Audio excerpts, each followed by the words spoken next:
For 50 years Henry Anderson and I never had a proper wedding. At first he said we didn't have the money, that as long as we were together, a wedding didn't matter. Then as the years passed he said we'd been husband and wife for so long that there was no point in having one anymore. But on our 50th wedding anniversary he threw a grand wedding, one that had the whole town talking. Not with me but with the woman he had loved all along. From a distance I watched my husband, dressed in his finest suit, holding another woman tightly in his arms. The crowd cheered. Among them was my own son Jose, celebrating the union as if it were the happiest day of his life. I stood alone, frozen in place, and thought back on our marriage. 50 years, what had I endured? From the days when we squeezed into a cramped 300-square-foot rental, to the sprawling home with a garden that we built together. From raising Jose with tireless devotion, to now looking after our grandson, just as I had once cared for my son. 70 years old. 50 exhausting years. I have had enough. Henry came home still wearing the same suit from earlier, except now there was a faint lipstick stain on the collar. Our son Jose and his family followed closely behind him. I sat alone on the couch like a stranger in my own home. No lights on. No dinner prepared. When Jose flipped the switch, the sudden brightness revealed my silent figure. His voice shot up in surprise. "Mom? What are you doing here?" I let out a cold laugh. The question was ridiculous. I had lived in this house for over 40 years, and now my own son was questioning why I was here. When I didn't answer, Jose's tone softened, putting on an act of false concern. "Why aren't you in bed? Sitting here in the dark like this is kind of creepy." I turned to look at them, my voice steady but ice cold. "Where were you all today?" Henry had just finished changing his shoes when he strolled into the living room. He feigned ignorance, his voice casual. "What's wrong? You're acting strange today. I just want to know where you all were. What did you do?" I could no longer contain the fury welling up inside me. My voice rose, sharp and demanding. For the first time I was truly angry, and they all stared at me as if they couldn't believe it. "Mom, what's gotten into you? Why are you being so dramatic?" "We didn't go anywhere special. Just had some errands to run," Jose said, lying effortlessly. I shifted my gaze from him to Henry. He didn't bother to speak, silently agreeing with the lie. How pathetic. If I hadn't seen it with my own eyes, how long were they planning to keep up this farce? I raised my phone and played the video. On the screen, Henry stood before the whole town, dressed in his suit, kissing another woman at the altar while the crowd erupted in cheers. "Rebecca, you were spying on me." That was his first reaction. Not guilt. Not regret. Just anger at being caught. His face twisted in fury as he lunged forward, snatching my phone out of my hands and deleting the video. "I can't believe you followed me. Rebecca, I never thought you were this kind of person. We're old now. Why are you acting so childish, sneaking around and making baseless accusations? Paula has breast cancer. She doesn't have much time left. Her last wish was to have a wedding with me. How could I deny a dying friend such a simple request? We didn't tell you because we didn't want you to overthink it. We didn't want you to get upset over something so insignificant. But here you are making a scene." I stared at him, finding it all utterly laughable. He spoke as if throwing a grand wedding with another woman, something I had never been given in 50 years of marriage, was as trivial as taking a neighbor's dog for a walk. And even after getting caught, he wasn't even trying to make amends. He was just shifting all the blame onto me. A deep sense of exhaustion settled in my bones. "Oh, come on, Mom," Jose chimed in, his voice dripping with impatience. "At your age you should be above all this. Why are you acting so petty? Paula is dying. And you're jealous of a dying woman? That's just pathetic." I hadn't even spoken yet, but Jose had already chosen his side. His wife, Sophia, tugged at his arm, clearly uncomfortable with his words. "Jose, that's enough." Meanwhile, my 1-year-old grandson Jacob burst into frightened wails, startled by the tension in the room. Jose, who had his son late in life and spoiled him endlessly, finally shut up. But before storming off with his family, he shot me a glare as if I was the one ruining everything. And just like that, I was left alone with Henry. "Look at what you did," he sighed, straightening his sleeves before sinking onto the couch. "You just had to bring this up in front of everyone. Now the whole house is upset." I was done playing along. Calmly, I reached into my bag, pulled out the divorce papers I had already prepared and placed them on the coffee table. "Henry, let's get a divorce."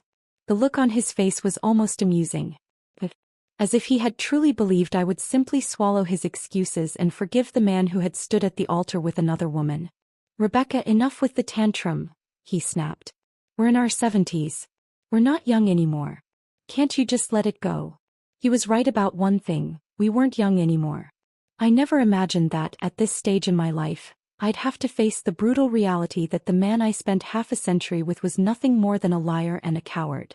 But if anything, age was the very reason I couldn't afford to waste another second on him. "Exactly," I said, my voice steady. "We're not young anymore. Which is why I need to leave. I refuse to spend the rest of my life feeling neglected, unloved, and unwanted. I won't let my final years be filled with nothing but regret. So we're done. I've packed my things. Whatever's left you can keep. I'll be gone by morning." Henry stared at me, a complicated mix of emotions in his eyes. He glanced at the divorce papers, hesitating. "Are we really going to end things like this?" I didn't respond. I simply turned away, ready to head to the guest room when he suddenly called out, "Fine. I'll sign. I admit it, I was wrong. I shouldn't have hidden it from you. If you ever need anything you can still reach out. Let's part on good terms. We're still friends." I just shook my head without looking back. There was nothing left to say. The next morning I wheeled my suitcase to the door. Jose was already up. He saw me. He saw the suitcase.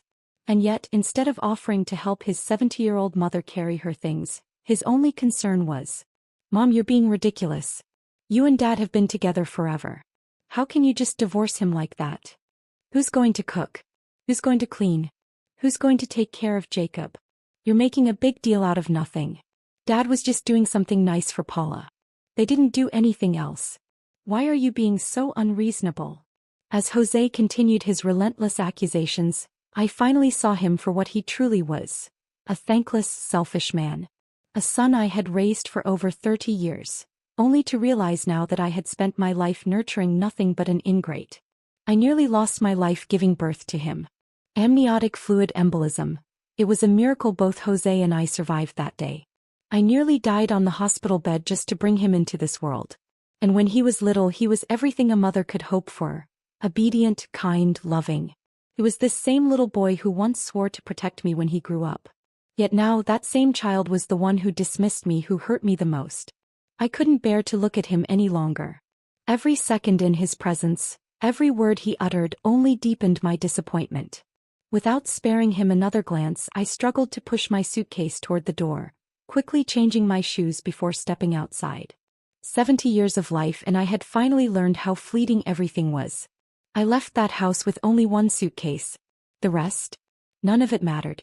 Jose, frustrated that I wasn't responding, grabbed an empty glass from the counter and hurled it into the trash can. The sharp shatter of glass echoed through the room, its sound piercing and final. Just like that, our bond as mother and son fractured beyond repair. I turned to look at him one last time from the doorway. But as I did, whatever lingering affection I had for him dissolved completely. "Jose Torres, I am not your maid. I am your mother. What makes you think it's my duty to cook, clean, and serve you? Maybe I spoiled you too much all these years. That's why you've turned into this. You have let me down, Jose. I hope that after I leave, you'll take a moment to reflect on everything I've done for this family." And with that I was done. I didn't care if he had more to say. I didn't care if he wanted to argue. I turned and walked away. Even after stepping outside, I could still hear things being slammed around inside. But that wasn't my concern anymore. The moment I walked out that door, I stopped living for them. I left Henry Torres' house and returned to an apartment that was still in my name. Sitting alone in that quiet space, I looked back on the past few decades and realized none of it had ever really belonged to me. I met Henry through a mutual friend. He was a year older than me.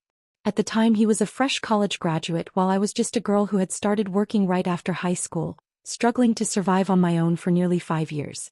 Henry was young, handsome, and considerate back then. He worried that we wouldn't have much in common due to our different educational backgrounds, so I stayed up night after night studying topics that interested him, just so he wouldn't find me lacking. I knew he had once been in a long-term relationship, 3 years, a love he never got a chance to hold on for his life. She broke up with him because the long-distance relationship became too much.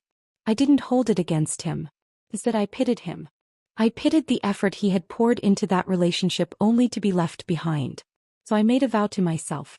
I would make up for what he lost. I would take care of him in ways his ex never did. When he was buried in his thesis, I stayed up with him in the library helping him gather research. When he struggled to find a job after graduation, I ironed his shirts, polished his shoes, and accompanied him to every interview. When work got tough and he came home drunk from company dinners, I wiped him down, changed his clothes, and stayed by his side through the night. I thought he had married me because my devotion, my love, had finally reached him. We spent 50 years together. Not a passionate romance but a steady companionship. We never fought much, but we also never had a love story worth remembering. Looking back, I was never his choice. I was just the woman he settled for after losing the one he really wanted. And the moment she reappeared, he left, without hesitation, without a second thought. But none of that mattered anymore. Because I still had time. And for the rest of my years I would no longer waste a single moment on him. When news of my divorce spread, my friends were stunned. But they didn't judge me. They didn't question my decision or try to talk me out of it. Instead, they simply stayed by my side just as they always had. Jose, on the other hand, wouldn't stop pestering me. He sent message after message, always repeating the same nonsense, telling me I was too old to think clearly, that I was embarrassing the family by insisting on this divorce, that I would regret it one day. But his words no longer had any effect on me. A few days later, I blocked his number completely. Without Henry and Jose in my life, my days became blissfully simple. For the first time in decades, I only had to think about myself, what I wanted to eat, what I wanted to do. I didn't have to cater to anyone else's preferences or put someone else's needs before my own. After a month of peaceful solitude, I made a decision. I was going to travel. That thought struck me unexpectedly one afternoon as I sat in my apartment, watching a travel agency ad on TV. And suddenly, I remembered who I used to be. Before Henry, before marriage, before motherhood, I had dreams.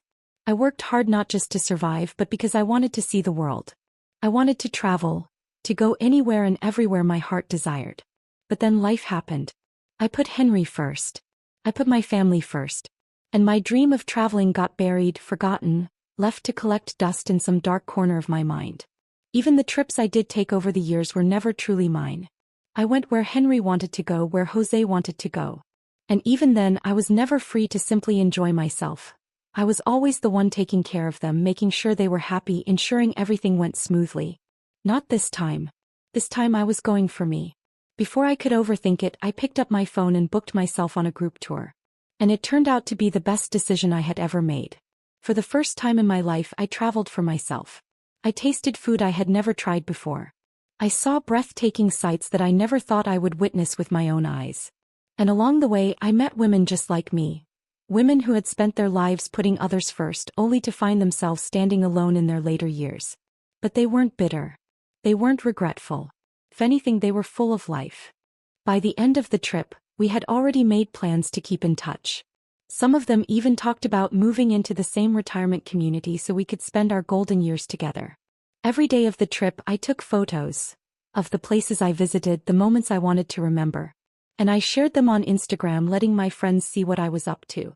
Their comments poured in, full of excitement and relief. They had been worried about me, afraid I wouldn't be able to move on from the divorce. But seeing me like this, traveling, smiling, thriving, finally put their concerns to rest. The only downside? Henry still followed my account. He liked every single post. Sometimes he even left comments, saying how happy he was to see me enjoying myself. But to me it was all just an act. A pathetic attempt to ease his own guilt. I ignored every one of his interactions, refusing to let his presence taint my happiness. I didn't care what he thought anymore. Whether he was sincere or not, whether he regretted his choices or not, it had nothing to do with me. All that mattered was that if I was happy, and I was truly happy indeed. After a month of travel, I finally returned home. The moment my plane landed, exhaustion hit me. But I knew there was still plenty to do.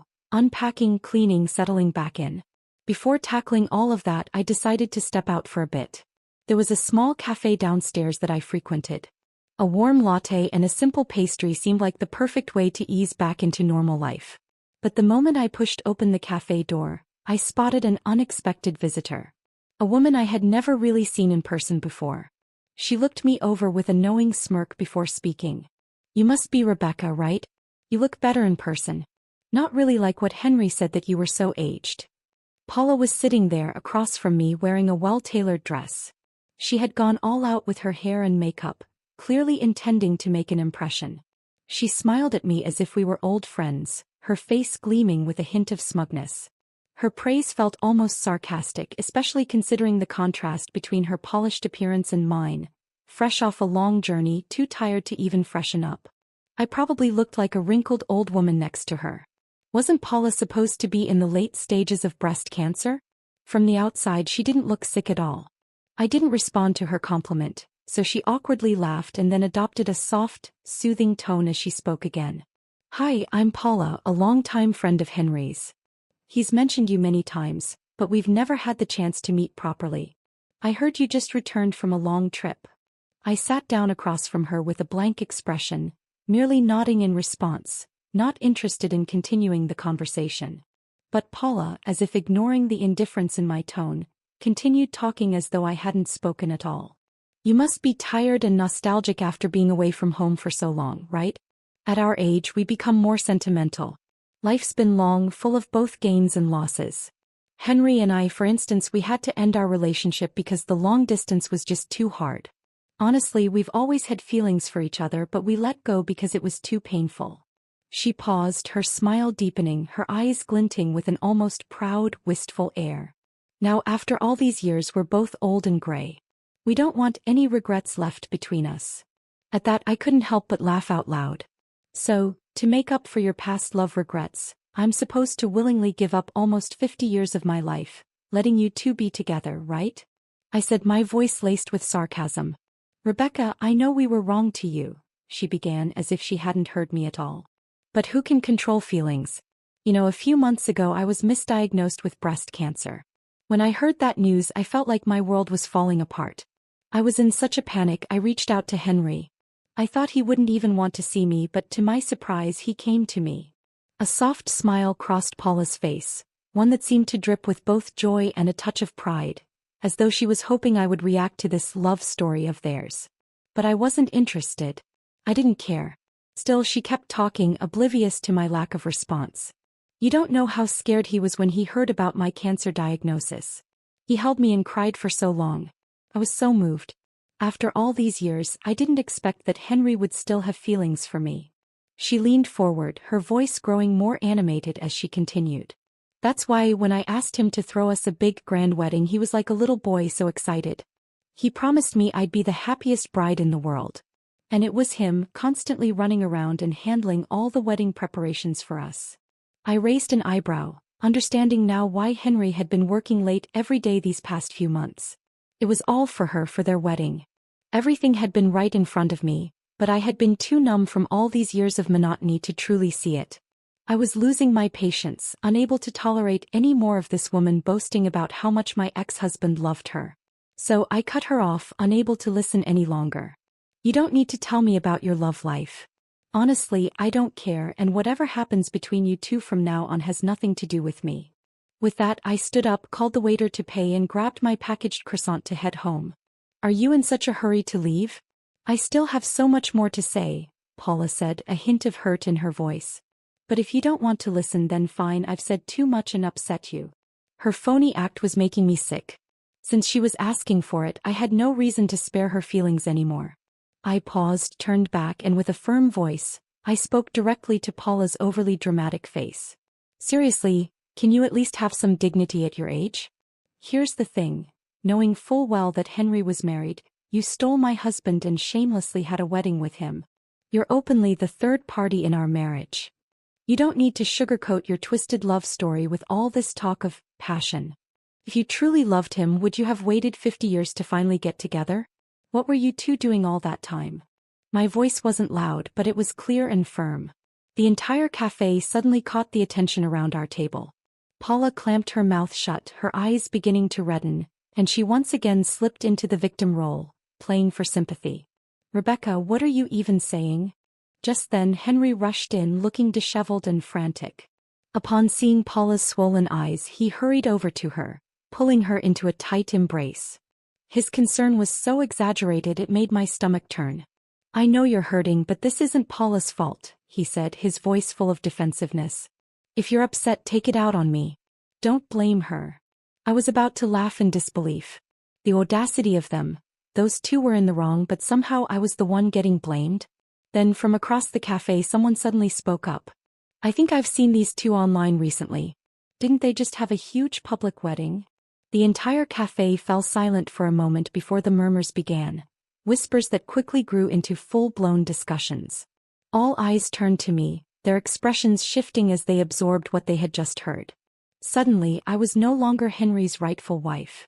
No longer the woman who had spent 50 years in a marriage raising a family. To them, I was just a bitter, shameless old woman trying to ruin a love story decades in the making. The conversations around me grew louder and soon the accusations began. How disgraceful. At her age, still trying to steal another woman's husband. Exactly. Paula and Henry are the real couple. They've been in love for so many years. This woman just can't let go. Look at her, so aggressive, trying to pick a fight. No wonder he left her. The words were cutting, relentless. In the eyes of these strangers, I had somehow become the homewrecker. Henry, who had been standing frozen in the chaos, seemed to hesitate, perhaps even thinking of clearing things up. His gaze flickered to me, filled with something that almost looked like guilt. But Paula wasn't about to let that happen. She had the upper hand now, and she was going to make sure I bore the weight of every insult thrown my way. Right on cue, she clutched her chest, her face contorting in pain as she leaned weakly into Henry's arms. "Henry, I don't feel well. What if the doctors were right? What if the cancer diagnosis wasn't a mistake after all?" And just like that, Paula crumpled into his embrace, feigning unconsciousness. Henry panicked immediately. Whatever guilt he had felt, whatever intention he had to defend me, evaporated in an instant. Paula, stay with me." He didn't even look back at me. Didn't care that moments ago I had been the one being humiliated. Didn't care that I was being falsely accused in front of an entire cafe. No, his only concern was Paula. Scooping her up in his arms, he rushed toward the exit, barking for someone to call an ambulance. The bystanders who had been gossiping about me just moments ago were now hurrying to help him, pulling out their phones, offering to call for assistance. Me? I was nothing. No one cared about my side of the story. No one wanted to hear the truth. I stood there for a moment watching the scene unfold, then turned and walked away. There was no point in staying in that wretched place a second longer. By the time I made it back to my empty apartment, I barely had the strength to take off my coat before collapsing onto the couch. And for the first time in a long, long time, I let myself cry. I cried until my chest ached. I cried for all the years I had wasted. For the humiliation I had suffered. For the sheer, infuriating injustice of it all. Henry was a selfish, heartless bastard. He had thrown me aside, trampled on our decades of marriage, and now he didn't even have the decency to acknowledge what I had endured. He didn't care that I was being ridiculed, that strangers were tearing me apart with their words. Why did he get to act like he was the victim? Why did I, his wife of 50 years, have to endure the humiliation of being called a homewrecker? And worst of all, why did I have nothing to prove that I was ever part of his life at all? The realization hit me like a punch to the gut. In 50 years of marriage, Henry and I had never had a wedding. In our early years, when money was tight, we hardly ever took photos together. Later, when we moved houses, I had left behind whatever few pictures we did have. At this point, the only undeniable proof of our relationship was the son we shared. Jose Torres. That ungrateful, selfish excuse for a son. But even Jose had long since turned his back on me. I knew he had heard about what had happened at the cafe. I knew because my phone had been buzzing non-stop with messages from him. Not a single one asked if I was okay. Not a single one showed concern for what I had gone through. No, Jose had only one thing to say. He called me cruel. A heartless, spiteful old woman. He accused me of making a scene, of pushing Paula too hard, of causing her to faint. Why did you have to go and do this, Mom? What was the point of making everything worse? Paula was being nice to you and you just had to stir up drama. What's wrong with you? You don't even care that you nearly put her back in the hospital, do you? That was my son. The child I had nearly died giving birth to. The boy I had raised, loved, and sacrificed for. And now he was calling me a monster. At that moment, I had no choice but to face the truth I had been avoiding for far too long. I had made so many mistakes in my life. I had married the wrong man. I had given birth to the wrong son. And I had wasted 50 years on people who had never truly loved me at all. In this digital age, scandals spread faster than wildfire. What happened at the cafe, my confrontation with Paula, her dramatic fainting, Henry rushing her to the hospital, was all caught on camera by nosy bystanders. Within hours, the video had gone viral. But of course, the footage didn't include my accusations against Paula. The clip that made its rounds online only showed Henry berating me, demanding to know why I was tormenting his beloved Paula. And the person who posted it didn't even try to be neutral. They outright framed it as Henry heroically defending his true love from a jealous, vengeful ex-wife trying to steal him away. Imagine that. 50 years of marriage, betrayed and discarded, and now I was being painted as the mistress. The comments were ruthless. Hundreds, no thousands, of strangers tore into me, calling me despicable, pathetic, shameless. An old woman trying to ruin a beautiful love story? Gross. She had her chance and Henry clearly moved on. Why is she still clinging? Paula is so elegant and kind, and yet this bitter ex-wife is harassing her? What a disgrace. I tried once, just once, to post a statement, to say my piece, to tell the truth. But my words were immediately drowned out by waves of new comments, fresh insults burying my voice before it could even be heard. And perhaps if things had just continued this way, the internet would have moved on in a few days. People would have forgotten me, found a new scandal to obsess over. But then Jose, the son I had given my life to raising, drove the final nail into the coffin. At the height of the controversy, when my name was still trending in the worst way possible, he posted a photo online. Not a photo of me. Not even an old family picture with Henry. It was a picture of Paula and Henry, hand in hand, gazing at each other with deep affection. Behind them, Jose and his wife stood smiling, a picture-perfect happy family. And beneath it, the caption read, "As long as my family is together, that's all that matters." My own son. Publicly choosing her over me. To the internet, that was all the proof they needed. If my own child was supporting Paula, then clearly I was the problem. I watched helplessly as the hatred against me intensified. Even her son doesn't want her around. That says it all. She must have been a nightmare as a wife and mother if her family abandoned her like this. This is embarrassing. Imagine being so bitter your own kid turns against you. I didn't know how to fight back. I asked my friends to speak up for me, to post the truth. But it didn't matter. Their words were drowned out, ignored, just like my marriage, just like my place in my own family. And so I stopped trying. For days I barely left my apartment. I shut myself off from the world, learned to endure the loneliness. I spent my time in silence trying to rebuild the pieces of myself that had been shattered. But then something unexpected happened. The women I had met during my trip, the friends I had made, found me. One afternoon they showed up at my door unannounced. And when they saw the state I was in, hollow-eyed, drained, utterly exhausted from the weight of it all, each one of them reacted with the same fierce emotion. "My dear friend, we've only been apart for a week and now this? I can't believe what they've done to you. No matter what the internet says, we know the truth. That woman, she has liar written all over her face. And Henry, an old fool, running around playing romantic hero like he's still in his 20s? Pathetic. And don't even get me started on that son of yours. Posting that picture just to humiliate you? Absolutely unforgivable." Hearing them speak up for me without hesitation, without doubt, I lost it. The floodgates broke, and for the first time in weeks I let myself cry. Not because I was sad, but because I was overwhelmed. Because these women, whom I had only known for a month, believed in me more than the people I had spent my entire life loving.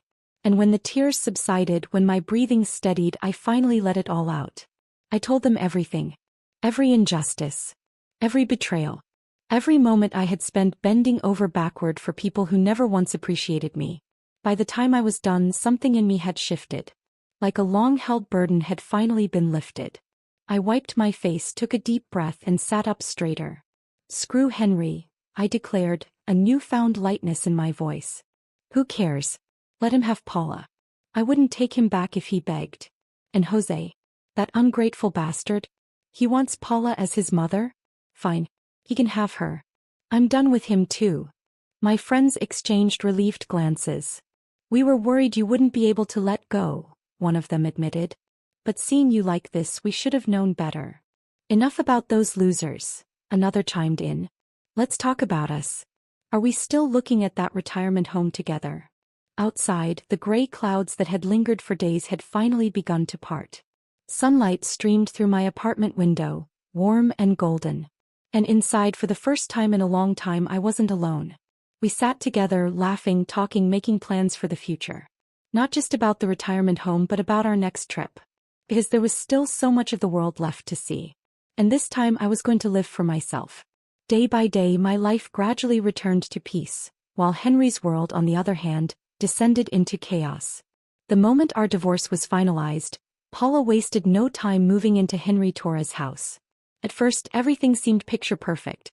Jose, blinded by his infatuation with Paula's polished demeanor, treated her as a second mother, convinced she was more graceful, more elegant, and more worthy than me. And Henry, still lost in the fantasy of their rekindled romance, doted on her endlessly. But illusions never last long.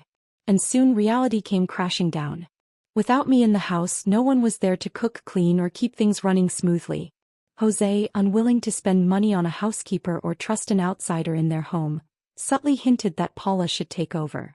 After all, wasn't it only natural for the lady of the house to handle domestic responsibilities? Wanting to earn their approval, Paula made an effort, briefly. She attempted to cook, clean, and even look after Jose's child. But Paula was no housewife. She had spent her life being taken care of, not taking care of others. She had no interest in learning, no patience for domestic chores. The results were disastrous. Her cooking was either bland, burnt, or dangerously undercooked. Within a week, Henry and Jose lost several pounds, and one near case of food poisoning nearly sent them to the hospital. Laundry. She left clothes sitting damp in the washing machine for hours, sometimes days, until they reeked and had to be washed all over again. Babysitting. She was more interested in watching TV than paying attention to little Jacob. He fell, bumped his head, even cried himself hoarse multiple times while she sat oblivious on the couch. The final straw? One night she prepared Jacob's formula with boiling water, without cooling it down. The baby screamed in agony, and the entire family spent the night at the emergency room. That was the moment Jose snapped. You don't work, you don't contribute financially, and yet you can't even take care of a child? What good are you? He yelled at her, fury blazing in his eyes. Paula, already fed up with the endless chores and complaints, exploded right back. Oh, so now it's my fault? Maybe you should think about your failures instead, like how you're a grown man too cheap to hire a damn housekeeper. And let me remind you, I'm your father's wife, not some maid for the Torres family. I don't owe you a damn thing. Jose, now completely enraged, pointed a trembling finger at her. Wife? What wife? You're nothing but a washed-up mistress who weaseled her way into this house. And let's not forget, you and my dad aren't even legally married. So as far as I'm concerned, you're not family. Paula's face twisted with fury. Oh, now you care about family? Where was this energy when you and your father forced Rebecca out? What's the matter? Regretting it now? Thinking of begging her to come back? She grabbed Henry's arm, desperate for backup. But Henry, tired and defeated, remained silent. He simply stood there, his face dark with exhaustion, unwilling to take sides. For the first time, it seemed even he had grown weary of the endless fights. The shouting match continued in the ear, growing so loud that a doctor had to step in to tell them to be quiet. They didn't listen. It wasn't until hospital security was called that they were finally forced to leave. Unfortunately for them, a bystander had recorded everything.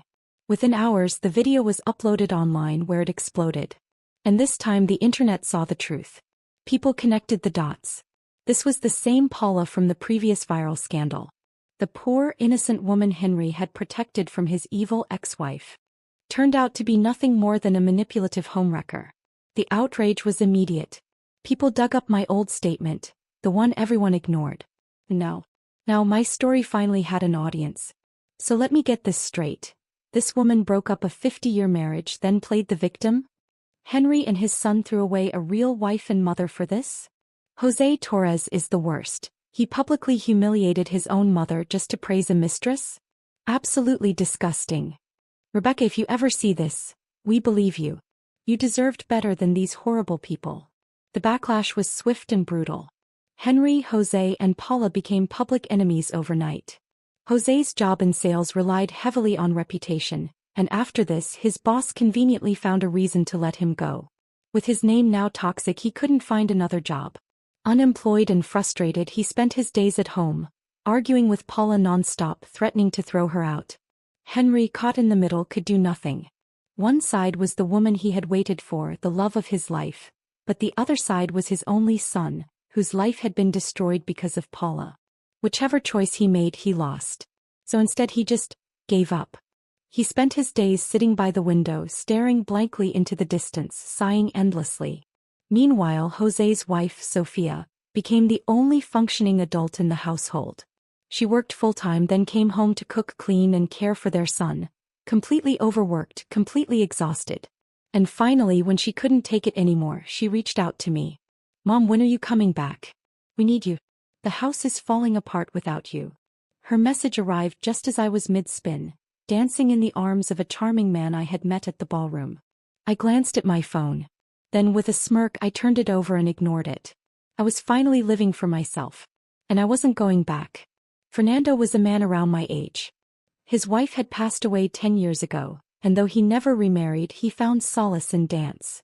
At the ballroom he was a regular, warm, elegant, and effortlessly charming. People gravitated toward him, drawn to his kindness. Tonight he was patiently guiding me through a step, correcting my posture with the same gentle encouragement I had once given Henry, leading him step by step toward his own success. But the peace didn't last. Sophia had mentioned that since I wasn't answering my messages, Jose was growing impatient. And just as I had expected, he found me. The moment he saw me dancing, laughing, enjoying myself with Fernando, his face twisted with fury. "Mom, what the hell are you doing?" Storming forward, he shoved Fernando aside and positioned himself between us. "The house is in complete chaos and you're here dancing with some stranger?" I ignored him, brushing past him to check on Fernando. "I'm so sorry about that," I said softly. Fernando just smiled, waving it off like it was nothing. "Don't worry. If you need me, I'll be right here." Jose, seeing that I wasn't even acknowledging his tantrum, stuck to me like glue. "Mom, you're not young anymore. It's not safe for you to live alone, let alone go to some retirement home. Nothing is more comfortable than your own house. I'm taking you home right now. There's a big dinner waiting for you. Dad misses you. He talks about you all the time, begging me to bring you back. Whatever misunderstanding there was, you two just need to talk it out. Couples fight, it's normal." He droned on, his voice grating on my nerves. "Enough, Jose. My ears are hurting from listening to you." Before he could argue, my sisters arrived. My wonderful group of friends, the ones who had stood by me through everything. They were all smiles when they saw me. But the second their eyes landed on Jose, their expressions shifted. Their warmth turned to cold, cutting sarcasm. Well. What kind of wind blew this guy over? The same Jose who ignored his mother's pleas before? What a miracle. I knew they were taking revenge on my behalf. I didn't stop them. In fact, I smirked and added, "Exactly. A dead man suddenly coming back to life. It's honestly terrifying." Jose's face darkened at my words. But my friends weren't done. "Let's not forget, you're the one who threw your mom out. You're the one who welcomed the homewrecker into your house. And now you're crawling back? Hilarious. Your mom is thriving. She has us, she has new friends, and let's be honest, she's having way more fun now than she ever did living as your unpaid maid. Actually, fun isn't even the right word. She's ecstatic. Meanwhile, your home is crumbling to pieces. Sounds like someone's just jealous that their mother is happier without them." They laughed and I laughed with them. It was funny. I had spent decades suffering in that house, only to realize that the moment I left, I won. I had my freedom, my peace, my happiness. And they, Henry, Jose, Paula, they were miserable. Jose opened his mouth, hesitated, then forced himself to swallow his pride. His voice turned pitiful. "Mom, I know I was wrong. Can you forgive me? Just this once. Paula is gone, I kicked her out. You don't have to worry anymore. You can come home now." I shook my head. "I'm not going back." Jose's face crumbled. And then, to my utter disbelief, he dropped to his knees. Right there, in front of everyone, crying like a child. Theatrics. More theatrics. And I was done watching this performance. My friends sighed, unimpressed. One of them grabbed my arm and started pulling me away. Come on, let's not waste time on him. Let's go dance. I let them lead me away without hesitation. Because the truth was, from the moment Henry and Jose had chosen to protect Paula over me, they ceased to matter. And I had a life to live. Just as we were about to leave, Jose's phone rang. It was Sophia. I didn't know what she said, but whatever it was, it shocked Jose so much that his phone slipped from his hands and crashed onto the floor. For a long moment he just stood there, frozen, his face drained of color. A horrible thought struck me. It's not Jacob, is it? My grandson was innocent in all this. No matter what had happened between me and his father, I would never want anything to happen to him. Jose, answer me. What happened? Is it Jacob? I was frantic, ready to shake him if I had to. But no matter how many times I asked, he just stood there, dazed and unresponsive. Minutes passed before he finally snapped out of it. And when he did, tears streamed down his face, his entire body trembling as he let out a gut-wrenching sob. Mom, please come with me to the hospital. Dad, his voice cracked. Dad had a stroke. He's in critical condition. The doctor says he might not make it. Despite everything, despite all the resentment I had built up, my heart still faltered for a second. I had spent half a century by Henry's side. Even if he had hurt me, even if I no longer loved him, I couldn't deny what we had once shared. I stood there, torn, caught between the past and the present. Should I go? Should I even care? Sensing my hesitation, my friends stepped in, their voices gentle yet firm. Rebecca, if you want to go, then go. We know you've moved on, but that doesn't mean you can erase 50 years overnight. That's right. Whether you care for him or not anymore, seeing him one last time won't change the life you've built now. But if you don't go, you might regret it later. They were right. I wasn't doing this for Henry. I was doing it for myself. So without another word, I followed Jose to the hospital. To say goodbye. It had been months since I last saw Henry. And yet here he was, hooked up to machines, his frail body covered in wires and monitors, still unconscious. Through the glass window of the hospital room I stood motionless. Sophia looked at me with pleading eyes, clutching my hand as she whispered, "Mom." I didn't respond. I didn't step inside. I just kept staring at the man lying in that bed. To say I felt nothing would be a lie. 50 years of marriage, no matter how much pain it had brought me, couldn't be erased so easily. It wasn't love anymore. But there was something else, something closer to family, the weight of shared history pressing down on my chest. Jose, on the other hand, was inconsolable. He crouched on the floor, sobbing, his hands gripping his hair as he kept repeating, "How? How did this happen? Dad was fine this morning. How did this happen?" At that, Sophia's face darkened, her frustration bubbling over. "Isn't it obvious? It's because of that woman. She's the reason Henry ended up like this." My stomach twisted. What happened? Tell me everything. Sophia scoffed, her voice laced with disdain. You have no idea how awful that woman really is. She exhaled sharply, then began explaining. After we threw her out, she disappeared for a few days. We thought she was gone for good, but no. She suddenly came back with some old man we'd never seen before and paraded him in front of Henry. Henry was furious. He told her to get out and never come back. But today she returned again, hair a mess, looking completely unhinged. I was home at the time, but I figured it was their business, so I stayed upstairs and didn't interfere.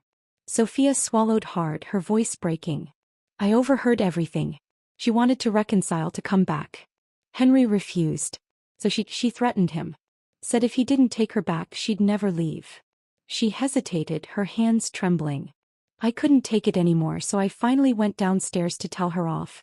But before I even reached them, I heard their argument escalate. Then, a loud thud. By the time I got there, she was gone. And Henry. Her breath hitched. Henry was on the floor, unconscious, blood pooling around his head. He hit the corner of the table when he collapsed. I panicked. Called an ambulance immediately. But it was too late. The doctor said it was a stroke. Jose, shaking with rage, shot to his feet and stormed toward the exit. I'll find that bitch myself. I'll make her pay. Sophia blocked him. I already called the police. You need to stay here and wait for your father to wake up. My gaze drifted back to Henry's lifeless form, still unmoving in his hospital bed. I sighed. A long tired sigh. I wasn't sure what I was feeling. Pity? Resentment? Closure? Then suddenly, who here is Rebecca? The patient keeps calling for her. A doctor rushed out, scanning the room. I lifted my hand slightly. That's me. Come quickly, he urged. He just regained consciousness, but his condition is critical. He won't stop asking for you. One last time, I thought. One last meeting and then we would be done forever. When I stepped inside, Henry struggled to lift his hand as if reaching for me. But his body was too weak and he could only stare. Rebecca, you came. His voice was barely a whisper. I thought, you wouldn't want to see me again. I didn't answer. I simply walked to the side table, intending to pour him a glass of warm water. No, don't. He shook his head weakly. You don't have to do anything for me anymore. Smee. I was the one who failed you. His voice cracked as tears slid down his wrinkled cheeks. Rebecca, all these days I've finally realized just how good you were to me. I was blind, selfish. I never appreciated you until it was too late. He wept. I set the cup down. There was no need for me to serve him anymore. Henry, I said, my voice steady, I know you want my forgiveness. But I'm not going to give it to you. His lips trembled, his eyes filled with regret. You wasted 50 years of my life. How could I possibly forgive that? He fell silent. Slowly, his expression crumbled under the weight of his own guilt. But, I continued, I don't hate you either. I just want us to live separately without interfering in each other's lives ever again. Paula destroyed you and you should focus on recovering and staying away from her. As for me, I'm doing just fine. I live for myself now. I eat what I want, go where I want, surround myself with people who truly care about me. I don't have to walk on eggshells anymore, and for the first time in my life I'm happy. I wasn't lying. The smile on my face wasn't forced. This was the happiest I had ever been. Henry noticed it too. His fingers twitched, but he said nothing. I turned to leave. Rebecca. I stopped, not looking back. Rebecca, if there's a next life, would you marry me again? I barely hesitated before answering. No. In my next life, I will marry someone who loves me, not someone whose heart belongs to another. Henry let out a broken cough. But he didn't argue. As we both knew, I had already moved on. Leaving the hospital, I felt lighter than I had in years. For so long, I had been bound by the weight of my past, by a marriage that had taken more from me than it had ever given, by a son who had chosen convenience over love, by a life that had never truly felt like my own. But now I was free. And for the first time I embraced that freedom wholeheartedly. The very next day I packed my bags. My friends and I had been talking for weeks about taking another trip together, and after everything I knew there was no better time than now. We booked a month-long cruise through Europe, Italy, Greece, Spain, and France. Just the thought of it made me giddy, like a girl setting out on her first grand adventure. We boarded the ship in Barcelona, the salty ocean breeze brushing against our skin as we stood on deck, watching the coastline disappear. To new beginnings, one of my friends toasted that evening at dinner, raising her glass of wine. To freedom, another chimed in. And to never letting a man waste another second of our lives, I added with a laugh. We spent our days basking in the beauty of new places. In Rome, we wandered through the ancient ruins of the Colosseum, the weight of history surrounding us as we traced the steps of civilizations long gone. In Santorini, we watched the sun melt into the Aegean Sea, painting the sky in hues of gold and crimson as we sipped on crisp white wine from a small family-run vineyard. In Paris, we indulged in the most decadent pastries at a little café tucked away from the bustling tourist crowds, laughing over stories of our youth, of old loves and lost dreams, and of the incredible lives we were still building for ourselves. And all the while I documented every moment. I filled my phone with pictures, not for anyone else, not for validation, but for me. Because this was my life now. A life where I woke up each morning with excitement instead of dread. A life where I no longer had to ask for permission to be happy. And in the quiet moments when I sat by the water's edge or stood beneath the glow of the Eiffel Tower, I realized something. I wasn't just happy. I was at peace. Months passed and my friendships deepened. We weren't just travel companions anymore. We were family. And as for love, well, it found me when I least expected it. Fernando and I kept in touch after that night at the dance hall. When I returned from my travels, he invited me to dinner, not as friends but as something more. And for the first time in decades, I let myself feel again. He was patient, kind, and unlike Henry, he never made me feel like I needed to prove my worth. We danced. We talked for hours. And slowly, effortlessly, love crept back into my life. Not the kind that demanded sacrifice, but the kind that celebrated freedom, individuality, and mutual respect. One evening, as we stood on the balcony of my apartment, watching the city lights flicker in the distance, he turned to me and asked, "Are you happy?" I didn't hesitate. More than I ever thought possible. And that was the truth. I had lost so much. But in the end, I had gained something far greater. Myself.